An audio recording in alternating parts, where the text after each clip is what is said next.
বাড়িতে কারোর কোভিড হলে কি করবেন সে বিষয়ে কিছু কথাবার্তা বলবো।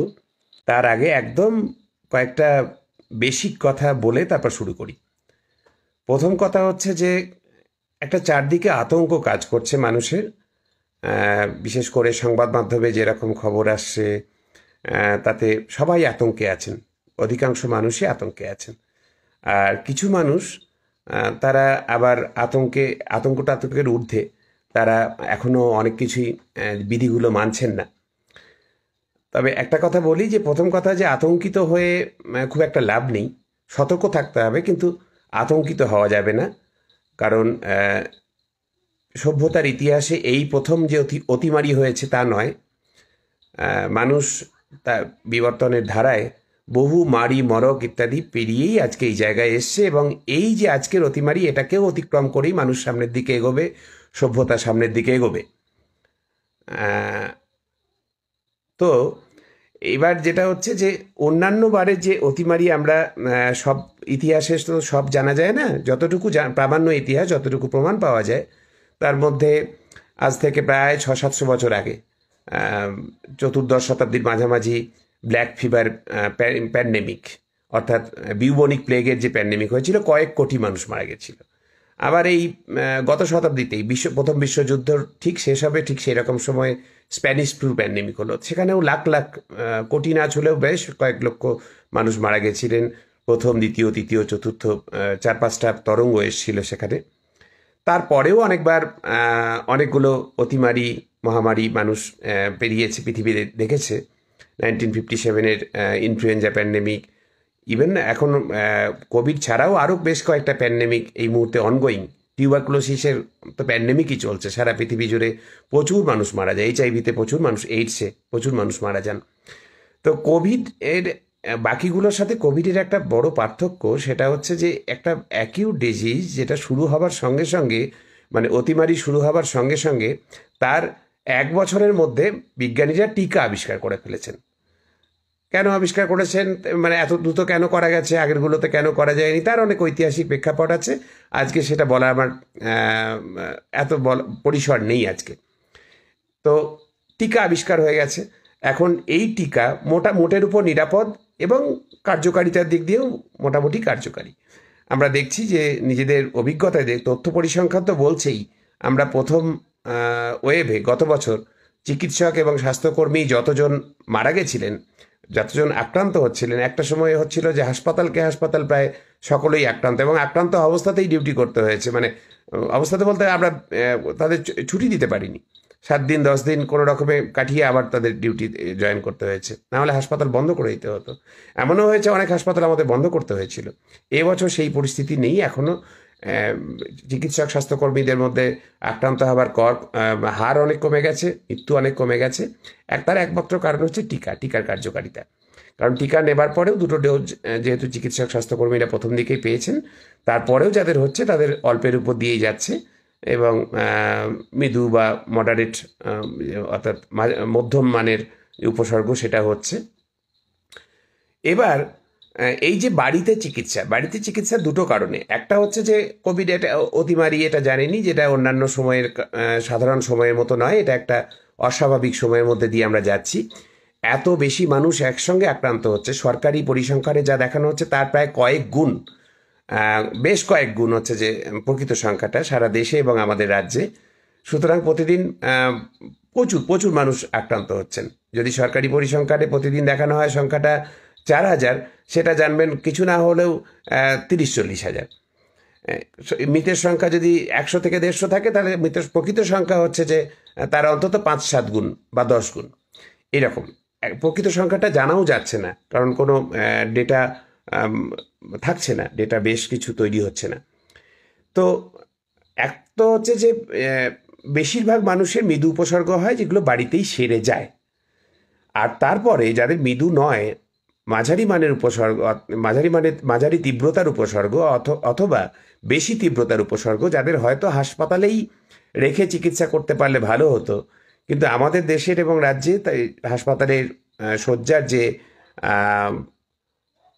অপ্রতুলতা আছে, আমাদের চিকিৎসা সরঞ্জামের যে অপ্রতুলতা আছে, ওষুধপত্রের বাজারে আকাল রয়েছে, অক্সিজেনের সংকট রয়েছে, এই সমস্ত কিছু মিলে মানুষ বাধ্য হচ্ছেন যে যাদের হাসপাতালে চিকিৎসা হবার কথা তাদেরও বাড়িতেই চিকিৎসা করতে। তাহলে আমাদের কি করণীয়? আপনারা এতদিনে অনেক কিছুই জেনে গেছেন সংবাদ মাধ্যমে থেকে শুরু করে বিভিন্ন রকম তথ্য। তবে বিজ্ঞান ভিত্তিক তথ্য হোয়াটসঅ্যাপে আসা সব তথ্য সমান মানে নির্ভরযোগ্য নয়, সব বিশ্বাসযোগ্য নয়, অধিকাংশই বিশ্বাসযোগ্য নয়। সুতরাং হোয়াটসঅ্যাপ, ফেসবুকে, সোশ্যাল মিডিয়ায় যে তথ্যগুলো এসছে সেগুলো চোখ কান বুঝে ভরসা করার মতো নয়। এমনকি কাগজে যেগুলো ছাপার অক্ষরে ছাপা হয় বা সংবাদ মাধ্যমে ইলেকট্রনিক মিডিয়ায় যেগুলো বলা হয় সেগুলোও সবসময় মানে সঠিক নয়, বিশ্বাসযোগ্য নয়। আমরা তাই চেষ্টা করছি বিভিন্ন ভাবে আমরা মানুষদেরকে সচেতন করতে প্রকৃত বৈজ্ঞানিক তথ্য দিয়ে।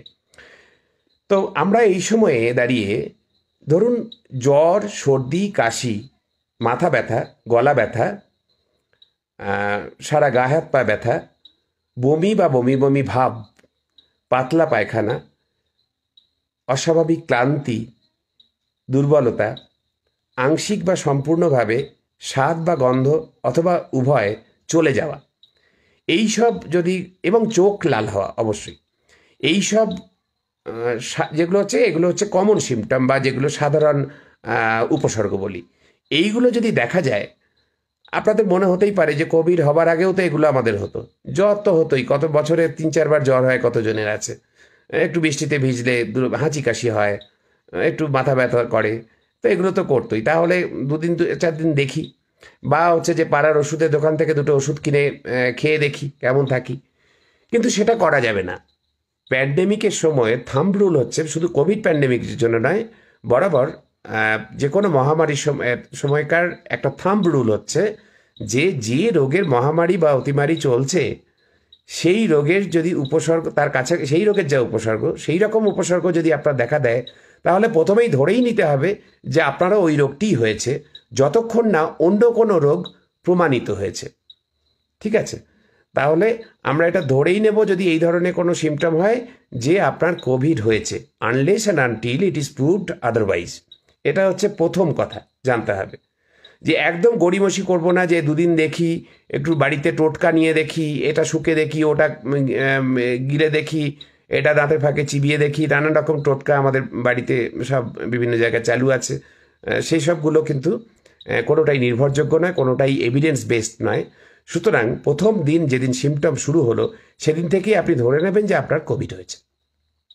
এবার আসছে যে আপনি টেস্টিং করবেন কিনা। টেস্টিং আমরা করতে বলছিলাম শুরুর দিকে, সরকারকেও বলছিলাম যে টেস্টিং বাড়ানোর কথা। টেস্টিং বাড়ালে আমরা, টেস্টিং বাড়ানো কেন বলছিলাম, যে যত বেশি সম্ভব মানুষকে আমরা ডিটেক্ট করে ফেলতে পারবো, তাদের আইসোলেট করে ফেলতে পারবো, তত তাদের রোগ তারা অন্য মানুষকে ছড়াতে পারবেন না। এবং তাদের প্রাইমারি কন্ট্যাক্ট অর্থাৎ তাদের ক্লোজ কন্ট্যাক্টে যারা এসছেন তাদেরকে যদি আমরা কোয়ারেন্টাইনে পাঠাতে পারি, এবং তাদের সাথে আবার যারা কন্ট্যাক্টে এসছে সেকেন্ডারি কন্ট্যাক্ট, তাদেরকেও যদি কোয়ারেন্টাইনে আনতে যাই, মানে পারতাম শুরুর থেকে, তাহলে দেখা যেত যে আমার সংক্রমণ এতটা ছড়াচ্ছে না। পৃথিবীর যে কটা দেশ এই নিয়মগুলো করতে পেরেছে, test, trace, again repeat test, এই পদ্ধতিতে যারা চলেছে যে কটা দেশ, সেই কটা অনেক তাড়াতাড়ি কন্ট্রোল করতে পেরেছে, অনেক সহজে। যেমন অস্ট্রেলিয়া খুব ভালো করেছে, অস্ট্রেলিয়াতে সেইভাবে সংক্রমণ হয়নি। এমনকি চীন, যেখানে উৎপত্তি, তাদের ওই 2-4টে প্রদেশের বাইরে তারা হচ্ছে বেরোতে দেয়নি তারা, এবং তারপর থেকে কিন্তু তারা এটাই ফলো করেছে, test, trace and repeat test. আমাদের দেশে যেহেতু টেস্টিংটা প্রথম থেকেই কম ছিল আমাদের দেশে এবং রাজ্যে, আমরা তখন বারবার বাড়ানোর কথা বলতাম। কিন্তু এখন দাঁড়িয়ে যদি আপনার এই উপসর্গ হবার পরে আপনার মনে হয় যে আগে তো টেস্ট করে দেখি, তারপরে হচ্ছে যে অনেক পেশেন্ট আমাকে বলছেন, আমার যেহেতু প্রতিদিন অনেক পেশেন্ট ফোন করেন বা আমার এখানেও অনেক পেশেন্টের সাথে ইন্টারাকশান হয়, সেখানে তারা বলছেন যে আমার তো জ্বর এসছে, এটা হচ্ছে যে কিন্তু কোভিডের উপসর্গ তো কিছু মনে হলো না, তাই কদিন একটু দেখলাম যে দেখি কোভিডের কোনো উপসর্গ আসে কিনা। না, এই যে কোনো জ্বর বলে না, আপনার জ্বর নাও আসতে পারে, এই যে কটা বললাম এই সব কটাই ধরতে হবে কোভিডের উপসর্গ, যে কোনো একটা থাকলেই আপনি ধরে নেবেন আপনার কোভিড হয়েছে। এবার টেস্টিংয়ের 2টো সমস্যা, একটা হচ্ছে যে আপনি যদি টেস্ট করাতে চান আজকেই টেস্ট করাতে পারবেন না, কারণ ল্যাবরেটরির সংখ্যা অনেক কম এবং সরকারি জায়গাগুলোতে টেস্টের একটা ঊর্ধ্বসীমা বেঁধে দেওয়া আছে। তার বেশি কিট সাপ্লাই নেই, প্রাইভেটেও তাই কিটের আকাল আছে। সুতরাং আপনি টেস্ট আজকে করতে চাইলেই যে আজকে পারবেন তা নয়, আবার করলেও আজকে করলেন আজকেই রিপোর্ট পেয়ে গেলেন বা কালকে রিপোর্ট পেয়ে গেলেন তা না। টেস্ট করা এবং রিপোর্ট হাতে পেতে গড়ে 4-5 দিন সময় লেগে যাচ্ছে। তাহলে ওই 4-5 দিন যদি আপনি চিকিৎসা শুরু না করেন তাহলে it will be too late when you get your positive report. এটা 1 নম্বর। দ্বিতীয় যেটা বিষয়, কোভিড অনেক সময় রিপোর্ট অনেকেরই নেগেটিভ আসছে, ফলস নেগেটিভ। এক তো হচ্ছে যে নতুন যে স্ট্রেনগুলো সেগুলোতে আরটিপিসিআরে অনেক সময় ফলস নেগেটিভ আসছে।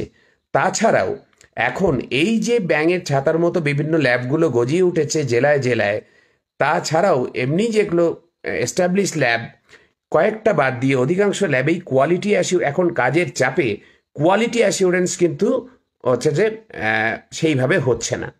যেহেতু হচ্ছে না সেই জন্য হচ্ছে যে অনেক পজিটিভ যেটা যার রিপোর্ট আসার কথা ফলস নেগেটিভ বা নেগেটিভ আসার কথা পজিটিভ আসছে, এরকম অনেক আসছে। সেই জন্য টেস্টের উপরে আমরা এখন আর খুব একটা গুরুত্ব দিচ্ছি না। মানে এখন যে সময়, এই সময়টাতে সেকেন্ড ওয়েভ একদম চূড়ান্ত জায়গায় আছে, প্রায় প্রত্যেক বাড়িতে কেউ না কেউ আক্রান্ত হচ্ছে প্রতিদিন। সেই জন্য এই সময় টেস্টের খুব একটা গুরুত্ব নেই। আমরা সিনড্রোমিক অ্যাপ্রোচ, অর্থাৎ সিমটম যদি দেখা যায় গ্রুপ অফ সিমটমস, তাহলেই আমরা তা কোভিড ধরে নিয়ে তার চিকিৎসা শুরু করব। এবার চিকিৎসা কী হবে? প্রথম দিনেই আপনাদের বলবো যে নিকটবর্তী স্বাস্থ্যকেন্দ্র বা হাসপাতালে যেতে পারলে যাবেন, না হলে এখন বিভিন্ন আমাদের সংগঠন যেমন টেলিমেডিসিন, আমাদের সংগঠন বলতে আমাদের চিকিৎসকদের যে association of health service doctors আছে, বা হচ্ছে যে স্টুডেন্টস হেলথ হোম বা এরকম আরও বেশ কিছু সংগঠন, তারা হচ্ছে সেখান থেকে চিকিৎসকরা বিনামূল্যে টেলিমেডিসিন পরিষেবা দিচ্ছে। আমাদের রেড ভলান্টিয়ার্স যারা সারা রাজ্যে কাজ করছে তাদের কাছে আমাদের এইসব ফোন নাম্বারগুলো তাদের কাছে রেডিলি অ্যাভেলেবেল আছে। তাদের কাছ থেকে চেয়ে নিয়ে যে কোনো তাদের যে নাম্বারগুলো আছে, সময়সীমা অনেকের ক্ষেত্রে দেওয়া আছে, করে হচ্ছে যে শুরু করে দিন। হচ্ছে যে টেলিমেডিসিন ডাক্তারবাবুর সাথে পরামর্শ করে ওষুধপত্রগুলো খেতে শুরু করে দিন। এবার কখন আপনি এটা নিয়ে চিন্তিত হবেন? প্রথম কথা হচ্ছে যে কোভিড প্রথম সপ্তাহে অর্থাৎ প্রথম 4-5 দিন খুব একটা ইভেন্টফুল কিছু হয় না বেশি অধিকাংশের ক্ষেত্রে। কারোর আসে প্রথম দিন থেকেই প্রচণ্ড জ্বর আসছে, প্যারাসিটামল খেয়েও কমছে না, এরকম অনেক পেশেন্টের হচ্ছে। সেক্ষেত্রে শুধু প্যারাসিটামলে না হলে আমরা তার সাথে ন্যাপ্রক্সেন বা নিমেসুলাইড বা ইবুপ্রোফেন এইসব ওষুধ অ্যাড করছি। অবশ্যই সেগুলো চিকিৎসকের পরামর্শ নিয়েই খাবেন, নিজে নিজে করবেন না, তাতে হিতে বিপরীত হতে পারে। দ্বিতীয় কথা, জ্বর যাদের প্রথম থেকেই আছে তাদেরকে আমরা বারবার বলছি যে একটা সাধারণ ধারণা আছে যে প্যারাসিটামল হচ্ছে জ্বর কমানোর ওষুধ, সুতরাং আমার জ্বর এলে তখন ওষুধ জ্বর এলে তারপরে আমি ওষুধ খাবো না, এটা করবেন না।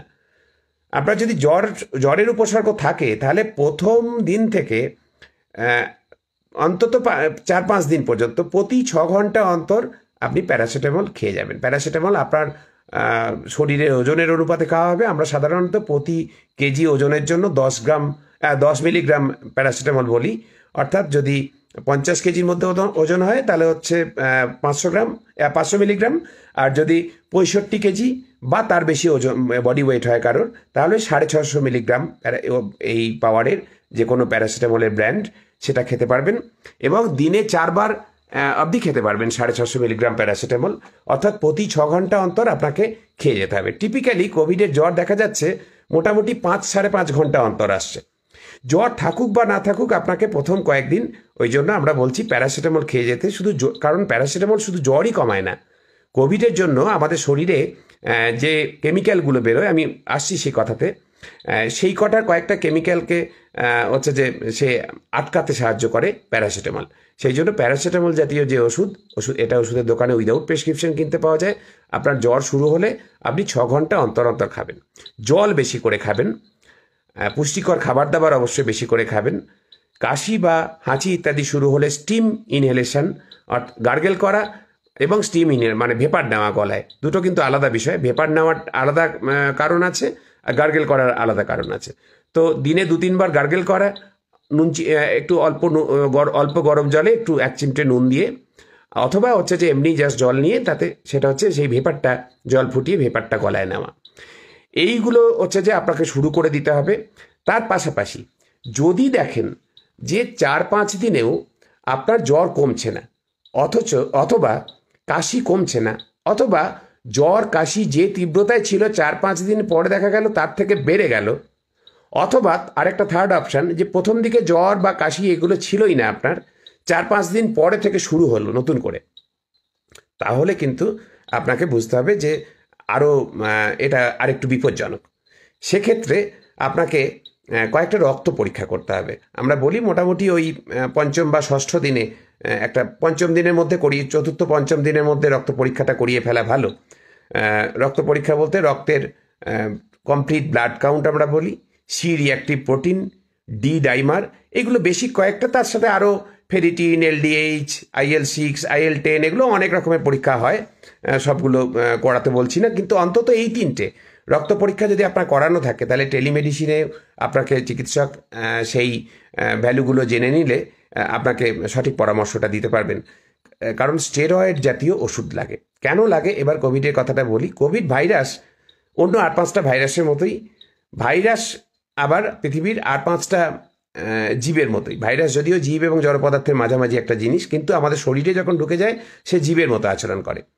পৃথিবীর কোনো জীবই চায় না যে সে তার যেখান থেকে খাওয়া পড়া হয় তাকে মেরে ফেলতে, ভাইরাসও চায় না। আমার আপনার শরীরে যখন ভাইরাস ঢোকে তার উদ্দেশ্য একটাই, সে বংশ বিস্তার করবে।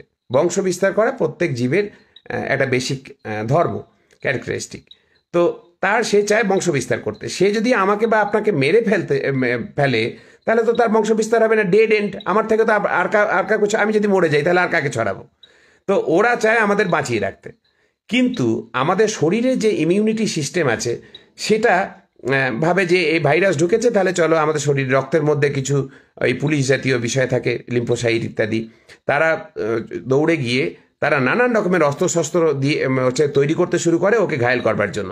এই অস্ত্রশস্ত্রগুলোকে একসাথে আমরা বলি সাইটোকাইন্স। অনেকগুলো অস্ত্র আছে, এই যে সি রিঅ্যাক্টিভ প্রোটিন একটা অস্ত্র, আবার ধরুন ডি ডাইমার একটা অস্ত্র, আবার ধরুন ওই যে ইন্টারলিউকিন-6 একটা অস্ত্র, এরকম বিভিন্ন রকমের আছে, সেইগুলো হচ্ছে অস্ত্র। এই অস্ত্রগুলোকে একসাথে সাইটোকাইন্স বলি। আর সাইটোকাইন যখন আমাদের শরীরে তৈরি হয় সেই তার জন্য কিছু উপসর্গ আমাদের দেখা দেয়, সেইগুলোকে বলি সাইটোকাইন রিলিজ সিনড্রোম। এবার সেটা যদি খুব বেশি মাত্রায় হয়ে যায় তাহলে তখন বলি সাইটোকাইন ঝড় উঠেছে, সাইটোকাইন স্টর্ম। এই ঝড় যদি উঠে যায় তখন ওর আর দিক বিদিক শূন্য হয়ে ভাইরাস মারতে গিয়ে আমাদের বিভিন্ন অর্গ্যানকেও মেরে ফেলে। সবার আগে টার্গেট থাকে আমাদের ফুসফুস, কারণ ভাইরাস ফুসফুসে যায়, তো ওখানেই মারতে চায়, ওখানে মারতে গিয়ে ফুসফুসটার 12টা বাজায়। তাছাড়াও অন্যান্য যে আমাদের শরীরে অর্গ্যান আছে সেই সমস্ত অর্গ্যানেই কিছু না কিছু ক্ষতি করে ফেলে এই আমাদের শরীর থেকে, নিজেদের শরীর থেকে বেরোনো সাইটোকাইন। এখন এই সাইটোকাইনটাকে দমাতে পারে একমাত্র স্টেরয়েড জাতীয় ওষুধ। এই স্টেরয়েডটা ওই জন্য দিতে হয়। এবং স্টেরয়েড দেবার আবার হচ্ছে যে আপনি দোকান থেকে কিনে স্টেরয়েড খেতে শুরু করলে তাতে হিতে বিপরীত হয়, অনেক ক্ষতি হতে পারে স্টেরয়েড সবসময়। যেমন ধরুন যাদের ডায়াবেটিস আছে, স্টেরয়েড যদি নির্দিষ্ট মাত্রায় না দেওয়া হয় এবং নিয়মিত ব্লাড সুগার লেভেলটাকে চেক না করা হয়, তাহলে যেটা হবে যে blood sugar level shoot up করে যাবে এবং একটা আনকন্ট্রোলড একটা ব্লাড সুগার লেভেল চলে যাবে। সেটা যাতে না হয় সেই জন্য হচ্ছে আমরা যেটা করি সেটা হচ্ছে যে ব্লাড সুগার যাদের আছে তাদেরকে একটা কন্ট্রোল, একটা কম ডোজে, একটা পরিমিত ডোজে একটা স্টেরয়েড দিই এবং নিয়মিত ব্লাড সুগার টেস্ট করাই এবং সেই মতো করে ব্লাড সুগারের ওষুধ বা ইনসুলিন যাকে যা দেবার সেইটা দিয়ে কন্ট্রোল করতে হয়। দ্বিতীয় যেটা হচ্ছে আরেকটা কোভিডের ব্যাপারে বলে রাখি, সেটা হচ্ছে কোভিডে আমাদের হ্যাপি হাইপক্সিয়া হয়। What is happy hypoxia? Happy এমনিতে কি হয়, এতদিন ধরে এই যে ধরুন ডিজিটাল পালস অক্সিমিটার এখন সবাই জানেন, যে হাতে আঙুলে এরকম করে চিপকে দিলে লেখা ওঠে কত পার্সেন্ট আপনার অক্সিজেন। এইটা কোভিড হবার আগে কজন চিনতেন? এগুলো হাসপাতালে থাকতো, কারোর শ্বাসকষ্ট হলে তিনি হাসপাতালে আসতেন, আমরা আঙুলে দিয়ে দেখতাম এমার্জেন্সিতেই যে কত অক্সিমিটারে কত উঠছে রিডিং, সেই মতো আমরা ঠিক করতাম তাকে অক্সিজেন দিতে হবে নাকি অন্য কিছু করতে হবে, সেই মতো চিকিৎসা হতো। এখন হাসপাতাল থেকেই পালস অক্সিমিটারগুলো বাড়িতে বাড়িতে পাঠাতে হলো কেন? এই জন্য পাঠাতে হলো, কোভিড এমন একটা অদ্ভুত রোগ যেখানে দেখা যায় যে অক্সিজেন স্যাচুরেশন এমনিতে ধরুন ওই 94 থেকে 100, এটা হচ্ছে নর্মাল লিমিট। এমনকি কেউ কেউ 92 থেকে 100 নর্মাল লিমিট ধরেন। তো এর থেকে যখন কমতে থাকে তখন আমার শ্বাসকষ্ট হবার কথা। কিন্তু কোভিড এমন একটা রোগ যে অক্সিজেন লেভেল কমতে থাকলো, কমে 88, 86, 85, 84, 80 হয়ে গেল, কিন্তু আমার শ্বাসকষ্ট হচ্ছে না। মানে পেশেন্ট ইজ স্টিল হ্যাপি। আমার হাইপক্সিয়া অর্থাৎ অক্সিজেন কম যাচ্ছে শরীরে, রক্তে অক্সিজেন কম রয়েছে, সেই জন্য বিভিন্ন আমার অঙ্গ প্রত্যঙ্গ তারা কম অক্সিজেন পাচ্ছে, but patient is still happy, ওই জন্য হ্যাপি হাইপক্সিয়া। এবার পেশেন্টের শ্বাসকষ্ট যতক্ষণে শুরু হয় ততক্ষণে দেখা গেছে ওটা হয়তো নেমে 70% হয়ে গেছে অক্সিজেনটা। It is too late.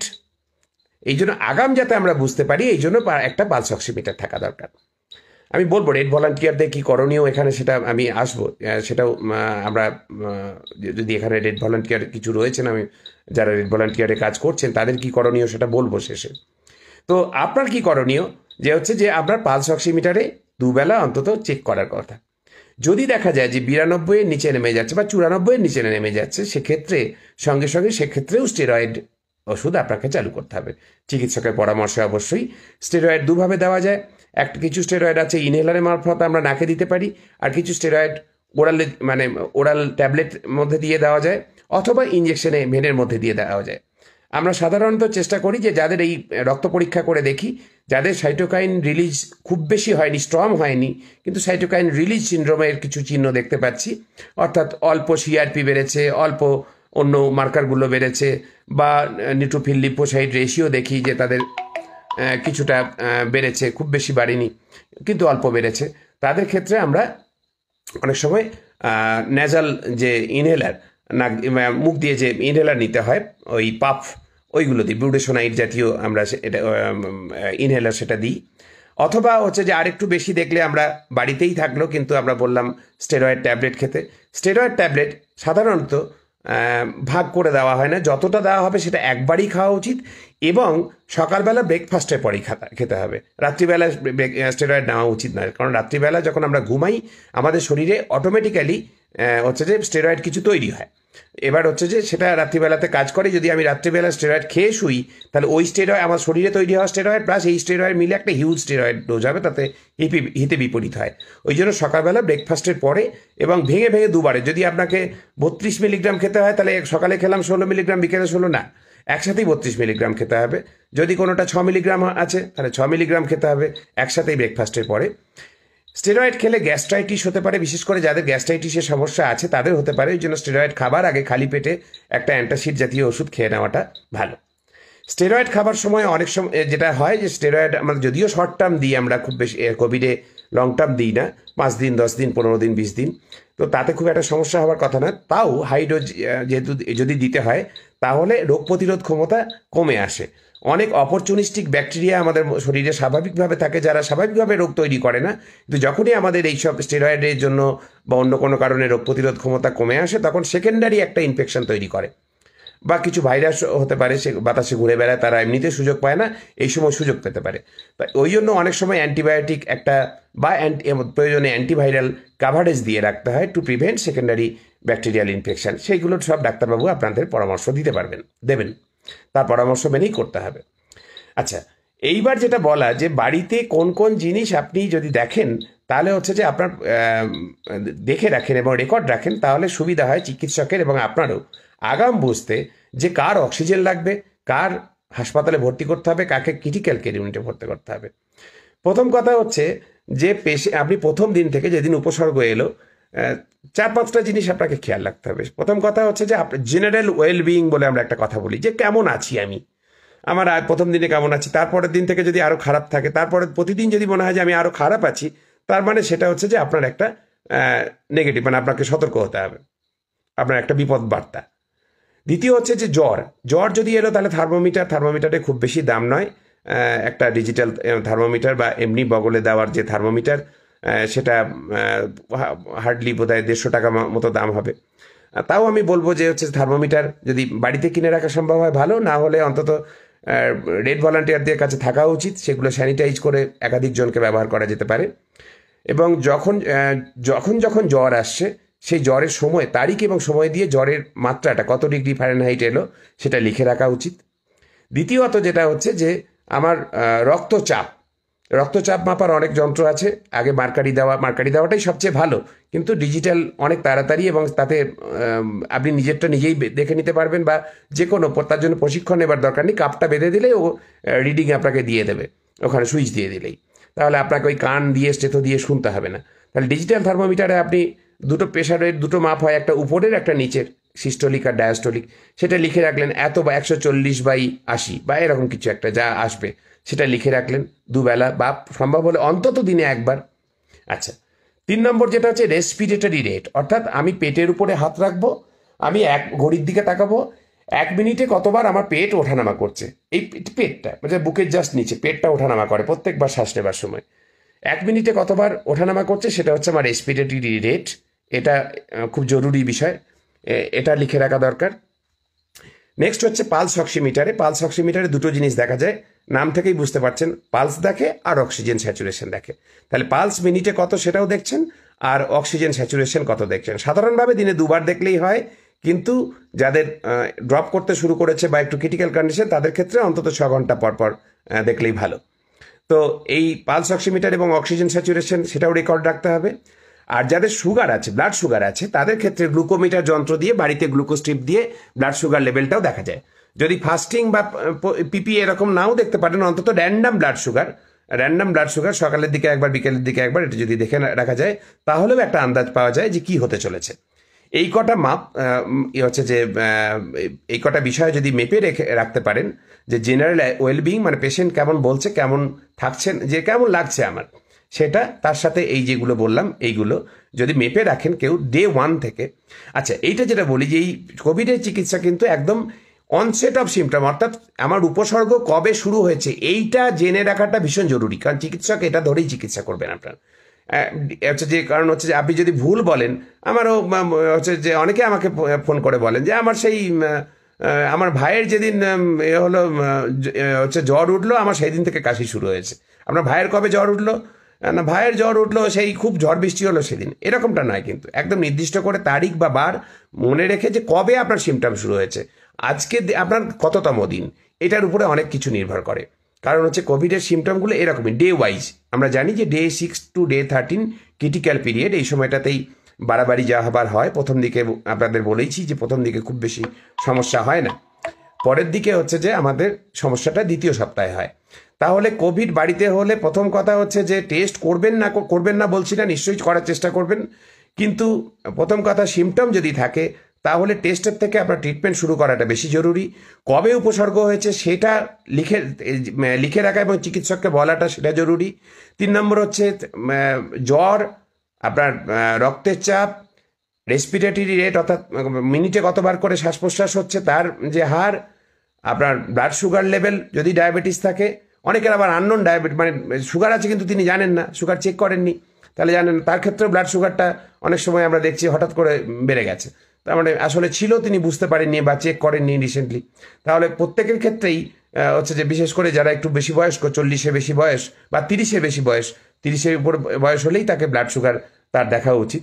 আর তার সাথে হচ্ছে যে SpO2 অর্থাৎ অক্সিজেন স্যাচুরেশন, পালস রেট, এই কটা যদি দেখে এবং হচ্ছে রক্তচাপ, এই কটা যদি দেখে রাখা হয় আর উপসর্গ কবে শুরু হয়েছে এটা যদি বলতে পারেন, তাহলে আপনাকে চিকিৎসক আপনার টেলিফোনেই গাইড করতে পারবেন, আপনি সেই ওষুধপত্র খেয়ে বাড়িতেই সুস্থ হতে পারবেন। এবার আসছে অক্সিজেন যদি লাগে।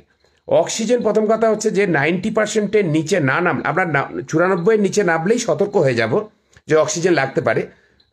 ঝপঝপ করে 94, তারপর 93, তারপর 92 হয়ে গেলে এরকমটা হয় না, খুব গ্র্যাজুয়ালি ফল করে যাদের ফল করার থাকে। তাহলে যেই বিলো 94 নামতে শুরু করলো, আমি অ্যালার্ট হলাম, আমি রেড ভলান্টিয়ারদের সাথে যোগাযোগ করলাম, আমি অক্সিজেন সিলিন্ডার আনালাম অথবা হাসপাতালে ভর্তির জন্য ব্যবস্থা করলাম, বেড খুঁজতে থাকলাম, আমার অক্সিজেন দেবার বন্দোবস্ত করলাম। 90-এর নিচে না নামলে আমরা অক্সিজেন দেব না, 90 অবধি নামলেও দেব না, 89, 88 হলে তবে আমরা অক্সিজেন দিতে শুরু করব। কতটা দেবো অক্সিজেন? প্রথম অক্সিজেন দেওয়া হচ্ছে শুরু করব আমরা নেজাল প্রং দিয়ে, যে অক্সিজেন থেকে যে একটা নল আছে দেখবেন নাকের দুটো ছোট এরকম থাকে, এখানে ঢুকিয়ে দেওয়া হয়, নলটা এদিকে চলে যায়, ওটাকে নেজাল প্রং বলি আমরা। ওটা দিয়ে 1 থেকে 6 লিটার প্রতি মিনিট অবধি দেওয়া যায়, হচ্ছে 1 লিটার থেকে শুরু করা যায় প্রতি মিনিটে এবং 6 লিটার প্রতি মিনিট হার অবধি ওঠানো যায় এর বেগটা। এবার এই অক্সিজেন ফ্লো মিটার থাকাটা জরুরি, যে কত, যদি ফ্লো মিটার না থাকে তাহলে কি করবেন?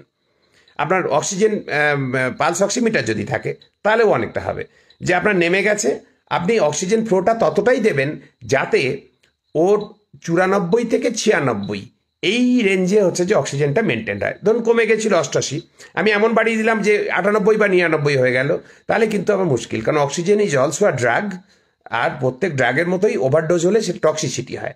যে কোনো ড্রাগ যদি ওভারডোজ হয় টক্সিসিটি হয়, তেমনি অক্সিজেনও বেশি হলে টক্সিসিটি হয়, আমাদের টিস্যু ড্যামেজ করে।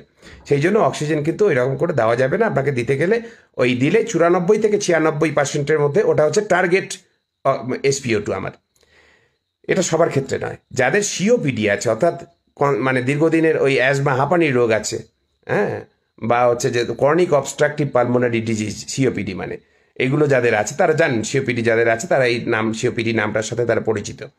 তাদের ক্ষেত্রে কিন্তু আবার এতটাও অক্সিজেন দিলে হবে না। তাদের ক্ষেত্রে টার্গেটটা হবে 89 to 92%, 89 থেকে 92%-এর মধ্যে রাখতে, 89 থেকে 91 বা 92% ম্যাক্সিমাম, এর মধ্যে হচ্ছে যে আপনাকে রাখতে হবে অক্সিজেনটা, মানে টার্গেট অক্সিজেন।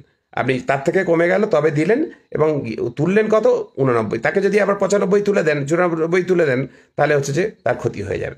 তাহলে এই কটা মাথায় রাখতে হবে। এবার অক্সিজেন দেখছেন যে আপনি ওই ন্যাজাল প্রং দিয়েছেন, 6 লিটার দিচ্ছেন, কিন্তু তাতেও অক্সিজেন 94 যাচ্ছে না, বা সিওডি পেশেন্টের ক্ষেত্রে 90% যাচ্ছে না, সিওপিডি ক্ষেত্রে। তখন কি করবেন? তখন হচ্ছে ফেস মাস্ক পাওয়া যায়, একটা ফেস মাস্ক এরকম করে ট্রান্সপারেন্ট একটা মাস্ক, সেটা দিয়ে দেওয়া হয়। তাতে এই ন্যাজাল প্রঙের থেকে একটু বেশি অক্সিজেন যায়, মিনিটে 6 থেকে 10 লিটার অব দি রেটে অক্সিজেন দেওয়া যায়। তাতেও যদি না হয়, তখন হচ্ছে যে আমার নেক্সট ইয়ে হচ্ছে যে দোকানে, মেডিসিনের দোকানে কিনতে পাওয়া যায় এখন NRBM, নন রিব্রেদার মাস্ক।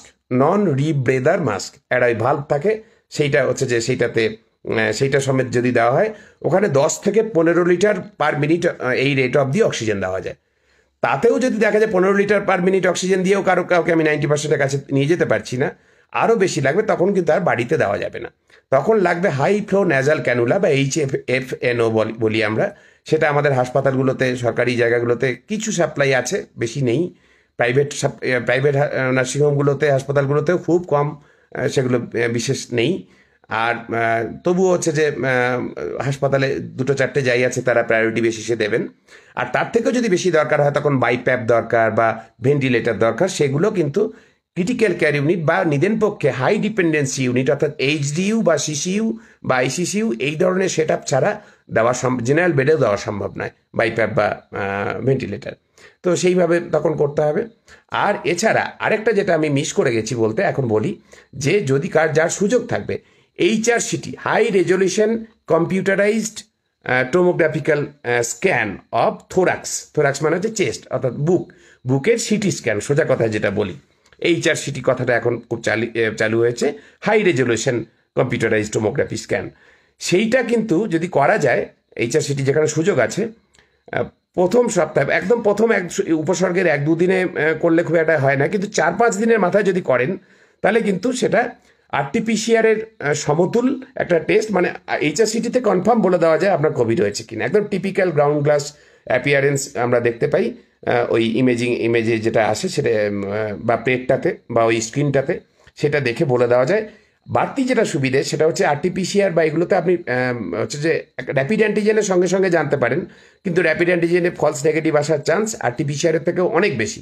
অনেক সময় আছে সিমটম আছে, অথচ র্যাপিড অ্যান্টিজেনে আপনার নেগেটিভ এলো, তখন আবার নতুন করে RT-PCR-এর জন্য টেস্ট পাঠাতে হয় স্যাম্পেল। কিন্তু HRCT-তে যেটা সুবিধে, সেটা হচ্ছে আপনি সঙ্গে সঙ্গে রিপোর্ট পেয়ে যাচ্ছেন ওই র্যাপিড অ্যান্টিজেনের মতো, কিন্তু র্যাপিড অ্যান্টিজেনের মতো ফলস নেগেটিভ আসবে না। আপনার নির্দিষ্ট করে হচ্ছে যে বলে দেওয়া যাবে যে আপনার কোভিড আছে। ওর এক ভাগ আছে, কোড্যাডস 1 থেকে 7 ভাগ আছে, কোড্যাডস 5, 4, 5, 6, 7 যত বেশি হবে, তত আপনার হচ্ছে যে কোভিড হবার সম্ভাবনা তত বেশি। আর ওখানে আরেকটা স্কোর হয় সিটিতে, সিটি সিভিয়ারিটি স্কোর, CTSS বলা হয়। সেটা 1 থেকে 25 ভাগ করা থাকে। লাংসের একটা লাঙে 3টে লোব, একটা লাঙে 2টো লোব, টোটাল 5টা লোব, তার কত পার্সেন্ট হয়েছে, মানে এইভাবে হিসেব করে ওই 25-এর মধ্যে কত স্কোর। তো 25-এর মধ্যে মোটামুটি 9 অবধি স্কোর হলে আমরা বলি মাইল্ড কোভিড, 9 থেকে 15 অবধি মডারেট কোভিড, 16 থেকে 16 অনওয়ার্ড যদি হয় তাহলে সিভিয়ার কোভিড। এই লাং ইনভলভমেন্ট, লাং নিউমোনিয়া কতটা হয়েছে, সেসব অনেক কিছুর উপর ডিপেন্ড করে এগুলো। তো এই যদি HRCT স্ক্যান করা যায়, তাহলে ডে 4-5-এই কিন্তু আমরা পরিষ্কার বুঝতে পারি।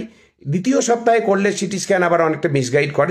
তৃতীয় সপ্তাহে যদি করাতেই হয়, তাহলে প্রথম সপ্তাহে শেষের দিকে, অর্থাৎ ওই ডে 4 থেকে ডে 6-এর মধ্যে করালেই সবচেয়ে ভালো রেজাল্ট আসে।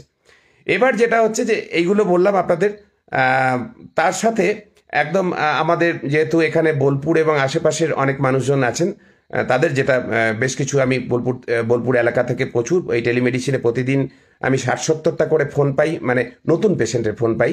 আর একবার যাদের অ্যাডভাইস দিতে শুরু করি তাদের তো ফলো আপ তো করতেই হয় পুরো অসুস্থতাটা জুড়েই। তো নতুন যে পেশেন্ট পাই তার মধ্যে বোলপুর থেকে প্রতিদিন অন্তত না হলেও আমি সপ্তাহে অন্তত 8-10 জনকে পাই বোলপুর এলাকা থেকে। তাদের কাছে একটা বড় কথা শুনি, সেটা হচ্ছে অনেক ধরনের ওষুধ বোলপুরের মার্কেটে নেই। ওষুধের আকাল বাজারে কিনতে পাওয়া যাচ্ছে না।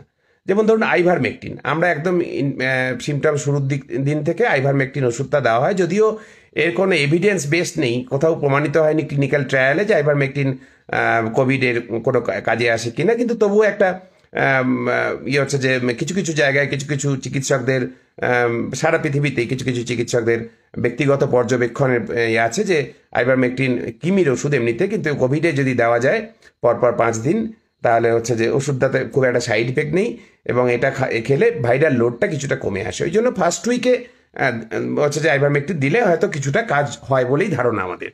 তো আইভারমেকটিন ওষুধ অনেক সময় পাওয়া যাচ্ছে না, এবং পাওয়া না গেলে কী করা যাবে? এর কোনো বিকল্প ওষুধ হয় না। আপনি আইভারমেকটিন হচ্ছে ওষুধটার কম্পোজিশন, আপনি ব্র্যান্ড নেম অনেক আছে, এটা ব্র্যান্ড এ না পেলে ব্র্যান্ড বি পেতে খুঁজতে পারেন, সি খুঁজতে পারেন, যে কোনো ব্র্যান্ডের হলে চলবে, কিন্তু তাতে আইভারমেকটিন 12 মিলিগ্রাম থাকতে হবে। এই ওষুধটা 4 বছরের নিচে বাচ্চাদের দেওয়া হয় না, তার উপরে সবাইকে দেওয়া যায় একই ডোজ 12 মিলিগ্রাম করে 5 দিন। অ্যান্টিবায়োটিক প্রথম সপ্তাহ থেকে এই যে সবাই দেখছি যে বলছে ডক্সিসাইক্লিন, অনেকে বলতে পারেন না, ডক্সিলিন বা এরকম নানা রকম বলেন, ডক্সটি ইত্যাদি, বা যারা বলতেও পারেন ডক্সিসাইক্লিন সঠিক করে, বা জিথ্রোমাইসিন, এইগুলো খাচ্ছেন, অনেকে প্রেসক্রাইবও করছেন। এইটা হচ্ছে যে এখন সারা পৃথিবীর বিভিন্ন দেশের, আমাদের দেশের যে ইয়েগুলো আছে তাতে হচ্ছে যে যে কি বলবো প্রোটোকলগুলো আছে, তাতে বলা হচ্ছে যে এটা ম্যান্ডেটারি নয়, কারণ হচ্ছে অ্যান্টিবায়োটিকের লড়াই হচ্ছে ব্যাকটেরিয়ার বিরুদ্ধে, আর এটা হচ্ছে ভাইরাস, সুতরাং এটা যে বিরাট কিছু কাজ করে। পরবর্তীকালে বরং স্টেরয়েড যদি দিতে হয় তখন একটা অ্যান্টিবায়োটিক কাভারেজ দেওয়াটা অনেক বেশি গুরুত্বপূর্ণ। প্লাস হচ্ছে অ্যান্টিবায়োটিক আরেকটা সুবিধা, ডক্সিসাইক্লিন এমনি যদি আপনি খান উইদাউট ল্যাক্টোব্যাসিলাস, মানে ডক্সিসাইক্লিন উইথ ল্যাক্টোব্যাসিলাস পাওয়া যায়, উইদাউট ল্যাক্টোব্যাসিলাস খেলে তার যে সাইড ইফেক্ট হিসেবে অনেক সময় ডায়রিয়া ইত্যাদি হয়, কারণ তারা আমাদের শরীরে যে পেটের মধ্যে যে উপকারী ব্যাকটেরিয়া যেগুলো থাকে ল্যাক্টোব্যাসিলাস, সেগুলোকেও মেরে ফেলে। সেই জন্য হচ্ছে যে তারা স্টুল ফর্ম করতে পারে না, মানে স্টুল বাল্কটা ফর্ম করতে পারে না, তো লুজ মোশন হয়, তো সমস্যা হয়। তাই জন্য তখন আবার বাইরে থেকে ল্যাক্টোব্যাসিলাস স্যাশে বা ট্যাবলেট আকারে দিতে হয়। সেই জন্য অ্যান্টিবায়োটিক নিয়ে খুব একটা যে ডক্সিসাইক্লিন বা জিথ্রোমাইসিন পেলাম না এই নিয়ে কিছু মাথা ব্যথা করবেন না। ভিটামিন সি 500 মিলিগ্রাম যদি পাওয়া যায় দিনে 2টো করে হচ্ছে যে সেটা খেতে শুরু করতে পারেন। যেটা জিঙ্ক 50 গ্রাম প্রতিদিন, জিঙ্ক ট্যাবলেট, সেটাও নাকি পাওয়া যায় না। অনেক সময় আমি দেখি সিউড়িতে পাওয়া যায় না, কাটোয়ায় পাওয়া যায় না, বোলপুরেও মাঝখানে পাওয়া যাচ্ছিল না, এখন আবার পাওয়া যাচ্ছে বোধহয়। তো এই কমন ওষুধগুলো পাওয়া গেলে ভালো, কারণ এগুলো কোনোটাই যে কোভিড ছাড়িয়ে দেবে আপনার তা নয়, এগুলো সবই অ্যাডজাংটিভ থেরাপি, কোনোটাই কিউরেটিভ নয়। আপনার যদি হচ্ছে যে গেম চেঞ্জ, মানে কিছু যদি আপনার লাইফ সেভিং হয়, দ্যাট ইজ স্টেরয়েড। কোভিডে আপনার জীবন বাঁচাবে সেটা হচ্ছে স্টেরয়েড, এবং সেটা হতে পারে পাফ মানে ইনহেলার, অথবা হচ্ছে ওরাল স্টেরয়েড, বা হচ্ছে যে যাদের বাড়াবাড়ি হয় হাসপাতালে ভর্তি করে তাদের হাই ডোজে ইন্ট্রাভেনাস মানে ভেনের মধ্যে দিয়ে ইঞ্জেকশন দিয়ে দিতে হয়। এই স্টেরয়েড হচ্ছে যে আপনার কোভিডে বাঁচার হচ্ছে যদি একটা মাত্র ভরসাযোগ্য ওষুধ থাকে সেটা হচ্ছে স্টেরয়েড। এবং স্টেরয়েডের ক্ষেত্রে আমরা সাধারণত ডেক্সামিথাজোন অথবা মিথাইল পেডনিসোলোন এই দুটো ওষুধ প্রেফার করি। না পেলে এমনি পেডনিসোলোনও অনেক সময় দিতে হয়, সেটা থার্ড প্রেফারেন্স, কিন্তু ফার্স্ট আর সেকেন্ডের মধ্যে এই দুটো আসে।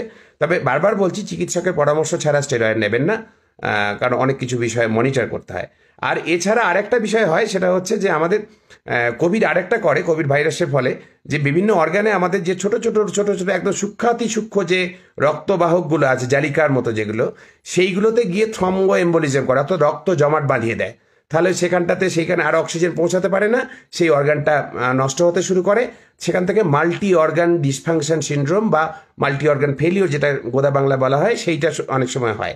তো সেটার জন্য অনেক সময় আমাদের করতে হয় কি, অ্যান্টিকোয়াগুল্যান্ট, যাতে রক্ত জমাট বাঁধতে বাধা দেয় এরকম একটা ওষুধ চালু করতে হয়।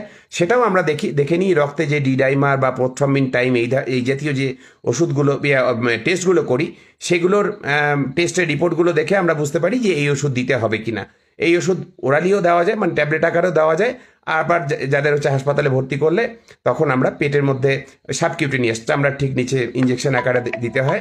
তো সেটা তখন হচ্ছে যে এই ওষুধগুলো দিতে হয়। এই ওষুধগুলো হচ্ছে যে আপনার ক্ষেত্রে মানে কোভিডের ক্ষেত্রে লাইফ সেভিং, এগুলোই সারাবে। অ্যান্টিভাইরাল অনেক ওষুধ রেমডেসিভির বা ইত্যাদি এইসব একটা সময় কালোবাজারি হচ্ছিল, 50,000 টাকায় বিক্রি হচ্ছিল রেমডেসিভির একটা ডোজ। বারবার আমরা তখন মানুষকে তখন থেকেই বলতাম, এখন তো WHO পরিষ্কারই বলে দিয়েছে যে রেমডেসিভির কোভিডে কোনো রোল নেই, দেবেন না, না করে দেওয়া হয়েছে।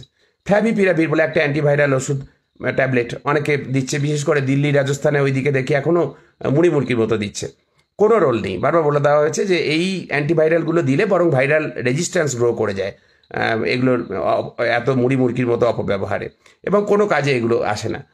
প্লাজমা থেরাপির একটা সময় মনে করা হয়েছিল, প্লাজমা কেউ কেউ আমাদের মধ্যে অনেকে জানি যে কোভিড থেকে উঠে 7বার 8বার প্লাজমা দিয়েছেন। হচ্ছে যে প্লাজমা থেরাপি কোনো কাজে আসে না, সারা পৃথিবীতেই প্রমাণিত প্লাজমা থেরাপি সময় নষ্ট ছাড়া কিছুই নয়। কিছু ওষুধ এখন যেটা ওষুধ হাসপাতালে ভর্তি হলে যেগুলো কাজে এখনও লাগছে, সেগুলো হচ্ছে টসিলিজুমাব বা ওই ধরনের কিছু ওই গ্রুপের কিছু ওষুধ আছে, সেগুলো খুব কম পেশেন্টেরই লাগে। অধিকাংশ পেশেন্টের যেটা লাগে সেটা হচ্ছে স্টেরয়েড, অক্সিজেন আর অ্যান্টিকোয়াগুলেন্ট। এই হচ্ছে যে জীবন বাঁচানো, কোভিডের জন্য জীবন বাঁচানোর যা ওষুধ সেটা হচ্ছে এই কটা। আচ্ছা, আর আরও কিছু হচ্ছে যে প্রশ্ন যেটা সহজ আমি যেটা বলবো সেটা হচ্ছে যে লাংয়ের ক্যাপাসিটি, হ্যাঁ লাংয়ের ক্যাপাসিটি বাড়ানোর একটা বিষয় অনেকে জিজ্ঞেস করেন ইত্যাদি। হ্যাঁ, ব্রিদিং এক্সারসাইজ যদি করতে পারেন, কেউ সেটাকে প্রাণায়াম বলতে পারেন, কেউ ব্রিদিং এক্সারসাইজ বলতে পারেন, সেগুলো করে লাংয়ের ক্যাপাসিটি বাড়লে অবশ্যই সেটা জুঝতে সুবিধা হয়। আপনার ফিজিওলজিক্যাল রিজার্ভ বলি আমরা, একটা ফিজিওলজিক্যাল রিজার্ভ যার যত বেশি ভালো, সে এমনিতেই আমাদের নর্মালি ফিজিওলজিক্যাল রিজার্ভ হাইয়েস্ট পয়েন্টে ওঠে 25-26 বছর বয়সে, তারপর থেকে কমতে শুরু করে। তবুও যারা ব্যায়াম ট্যায়াম ইত্যাদি করেন, যাদের হচ্ছে যে বিশেষ করে ব্রিদিং এক্সারসাইজ, লাং ক্যাপাসিটি ভালো, যারা ধূমপান করেন না, এরকম বিষয় যাদের আছে, তাদের ক্ষেত্রে তাদের ওই ফিজিওলজিক্যাল রিজার্ভটা অনেক বেশি ভালো থাকে অন্যদের তুলনায়, সেই জন্য তারা জুঝতে পারেন ভালো। এইটা একটা বিষয়। আর যেটা করার হচ্ছে যে স্টিম, গলায় ভেপার নেওয়া, সারা বছর গলায় ভেপার নিয়ে যাচ্ছেন না, তাতে করোনা আটকায় না। সুতরাং হচ্ছে পরিষ্কার, মানে এর কোনো প্রমাণ নেই যে এটাতে কেউ সারা বছর স্টিম নিয়ে কোভিড আটকে দিয়েছেন, এরকম কোনো প্রমাণ নেই। কোভিড হলে গলায় যে ইনফেকশন, সেখানে স্টিম নিলে কিছুটা ইয়ে হয়, আরাম হয়, সুদিং ইফেক্ট হয় এবং কিছুটা তার অ্যান্টিভাইরাল ইফেক্ট ইত্যাদি থাকে। কোভিড সেরে যাবার পর টেস্ট করবো কিনা অনেকে জিজ্ঞেস করেন। আচ্ছা, প্রথম কথা বলি, কোভিড আপনার সিমটম শুরু হবার পরে 8-9 দিন, সর্বাধিক 10 দিন অবধি আপনি ইনফেক্টিভ, অর্থাৎ আপনি সংক্রামক, আপনি অন্য কাউকে সংক্রমণ ছড়াতে পারেন, তারপরে আর পারবেন না। তবু 14 দিন আইসোলেশনের কথা বলা হয় আমাদের রাজ্যে সরকারিভাবে। 14 দিন প্লাস তার সাথে আরও 3 দিন অতিরিক্ত সতর্কতার জন্য বলা আছে। 17 দিন আইসোলেশন সরকারিভাবে বলা আছে। 17 দিন পর আপনি বাইরে স্বাভাবিক জীবন অন্যদের সাথে মেলামেশা করতে পারবেন। আচ্ছা, এবার আপনি কি টেস্ট করবেন নেগেটিভ হওয়ার জন্য? না, করবেন না। আপনার রিকভারি টেস্টের কোনো প্রয়োজন নেই। তার দুটো কারণ। প্রথম কারণ যেটা, সেটা হচ্ছে বৈজ্ঞানিক কারণ। দ্বিতীয় কথাটা হচ্ছে যে লজিস্টিক্যাল গ্রাউন্ড। বৈজ্ঞানিক কারণটা এই যে আপনার ভাইরাস শরীরে ঢুকলো, ভাইরাস প্রচুর বংশ বিস্তার করলো নাকের ভিতর, গলাতে যেখানে ভাইরাস থাকে সাধারণত সেখানটাতে। এবার তারপর সেখানে কি করবে, অতগুলো ভাইরাস আপনি হাঁচলেন কাশলেন, যে কটা ড্রপলেটেও ছড়াতে পারলো, যদি না পারলেন হচ্ছে যে বাকিগুলো কি করবে, ওখানেই মারা যাবে। ভাইরাস মারা যাবেই, ওর মৃত্যুটাই অবশ্যম্ভাবী ভাইরাস। তাহলে ও যে মারা গেল, এত হাজার হাজার লাখ লাখ কয়েক লাখ ভাইরাস মারা গেল আপনার গলা নাক ইত্যাদিতে, তাদের ডেড বডিগুলো তো সৎকার হলো না, না কবরে দিলেন, না চিতায় পড়ালেন, কিছুই করলেন না। তাহলে কি হলো, সেগুলো থাকবে বেশ কিছুদিন, যেহেতু সময় লাগবে। আস্তে আস্তে আপনার আমাদের যে নর্মাল যে শ্লেষ্মা ইত্যাদি মারফত আস্তে আস্তে বেরিয়ে যাবে বা শরীরের মধ্যে ঢুকে অন্যভাবে বেরিয়ে যাবে। তাহলে এইবার যেটা হচ্ছে যে যখন আপনার স্যাম্পেল নেওয়া হলো, মেশিনে যখন টেস্ট হয়, তখন এমনি যখন আপনার যখন প্রথম সিমটম রয়েছে তখনও যখন নিয়ে যাওয়া ভাইরাসটা তার শরীরের বাইরে বেশিক্ষণ বাঁচে না, ও নিয়ে স্যাম্পেল নিয়ে ল্যাবে পৌঁছাতেই ভাইরাস মরে যায়। তাহলে মেশিন সবসময় ডেড ভাইরাস পায়। ডেড ভাইরাসের জিনটাকে সে আইডেন্টিফাই করে বলে যে হ্যাঁ, এটা কোভিড ভাইরাসের জিন ছিল, করোনা ভাইরাসের জিন ছিল। তো এখনও যখন আপনার শরীর থেকে ডেড ভাইরাস নেওয়া হলো, ও এমনিতে নর্মালি যখন জ্যান্ত থাকে তখন আপনার শরীর থেকে নেওয়া হলো, গিয়ে দেখা হলো, ল্যাবে নিয়ে যেতে যেতে রাস্তাতেই মরে গেল। তাহলে মেশিন ডেড ভাইরাসই পাচ্ছে। আর আপনার এখন যখন আপনার রিকভারি যখন নিচ্ছে তখন নাকের ভিতর থেকেই ডেড ভাইরাস পাচ্ছে, সেই ডেড ভাইরাসের যে ফ্র্যাগমেন্টসগুলো সেখান থেকে পজিটিভ আসবে, ফলস পজিটিভ, এটা দিয়ে কনফিউশন তৈরি হবে। তাই আপনার রিকভারি কোনো টেস্ট করতে আমরা বলছি না। দ্বিতীয় কথাটা হচ্ছে লজিস্টিক্যাল গ্রাউন্ড, সেটা হচ্ছে এখন টেস্ট কিটের এত ক্রাইসিস যে যারা সিমটম রয়েছে, যারা অ্যাক্টিভ পেশেন্ট তারাই পাচ্ছে না। তাহলে সেক্ষেত্রে আপনি যদি হচ্ছে যে আপনার রিকভারি 2-3 বার নেগেটিভ হয়েছে কিনা দেখার জন্য টেস্ট করেন, তাতে একটা করে কিট নষ্ট কেন করবেন? তো আপনার রিকভারি টেস্টিংয়ের কোনো প্রয়োজন নেই। আপাতত অনেকগুলো বিষয় বলে ফেললাম।